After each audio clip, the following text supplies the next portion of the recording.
बेटा हम लोग बात कर रहे थे सेक्सुअल रिप्रोडक्शन इन एनिमल्स, जंतुओं में लैंगिक जनन कैसे होता है। इसी प्रक्रिया में हम लोग बात कर रहे थे कि आखिर में जो एनिमल्स होते हैं, अभी तक हम लोगों ने जो पढ़ा था एसेक्सुअल रिप्रोडक्शन, सेक्सुअल रिप्रोडक्शन, इसमें वेजिटेटिव रिप्रोडक्शन हम लोगों ने पढ़ा था। लेकिन स्पेशली हम लोग बात करेंगे जंतुओं के केस में कि जो जंतु होते हैं, एनिमल्स जो होते हैं, उनमें सेक्सुअल रिप्रोडक्शन होता कैसे है। तो उसमें कुछ स्टेज आएगा, 3 स्टेप आता है हमारे जंतुओं के रिप्रोडक्शन में। इसमें सबसे पहला स्टेप आता है कि जो रिप्रोडक्टिव सेल्स होती है, हमेशा आप रिप्रोडक्टिव सेल्स की बात करेंगे तो जो जनन कोशिकाएं होती है, जब जनन कोशिकाओं में मियोसिस होता है, मियोसिस से तात्पर्य होता है अर्धसूत्री विभाजन। यहाँ पे गुणसूत्रों की संख्या कितनी हो जाती है, आधी हो जाती है। अर्थात हम कह सकते हैं कि जो गुणसूत्र होगा वह हैप्लॉइड स्टेज में होगा, यन और यन। आपने ये देखा कि मियोसिस डिवीजन के फलस्वरूप जब यह कोशिकाएं यन और यन में बढ़ती हैं, हैप्लॉइड स्टेज में होती हैं, तो जो मेल होता है उससे स्पर्म या शुक्राणु प्राप्त होता है, एक युग्मक, और दूसरा जो मादा होती है उससे ओवा प्राप्त होता है, जो फीमेल होती है उससे ओवा प्राप्त होती है।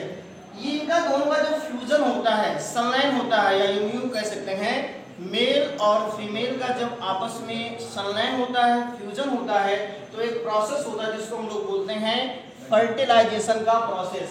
यहाँ पे आप देख सकते हैं क्या, फर्टिलाइजेशन या निषेचन की क्रिया होती है।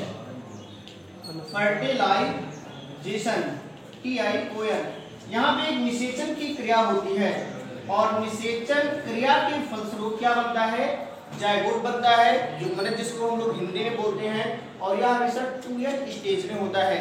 यही जायगोट, इसी जायगोट में जब विचलन होता है, क्लीवेज से तात्पर्य होता है विकास होता है, डेवलपमेंट करता है, यही जायगोट जब वृद्धि करता है, तो वृद्धि करने के बाद में एक एम्ब्रियो का रूप ले लेता है, जिसको हम लोग क्या बोलते हैं, भ्रूण के नाम से जानते हैं।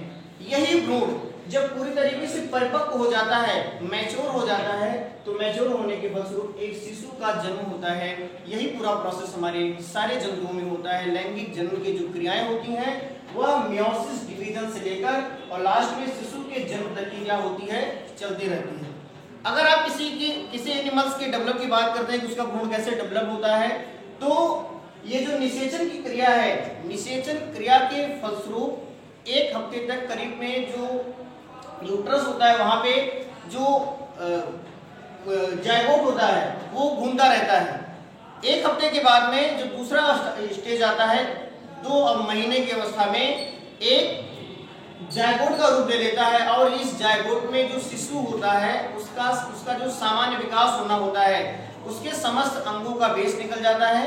2 महीने के बाद में फिर उसकी आगे की जितनी भी अवस्था आएगी उसमें भ्रूण जो बनेगा वो डेवलप करेगा, और भ्रूण मैच्योर होने के बाद में एक शिशु को जन्म कर देता है। ठीक है, तो आज की क्लास में हम लोगों ने ये देखा कि लैंगिक जनन जंतुओं में कैसे होता है।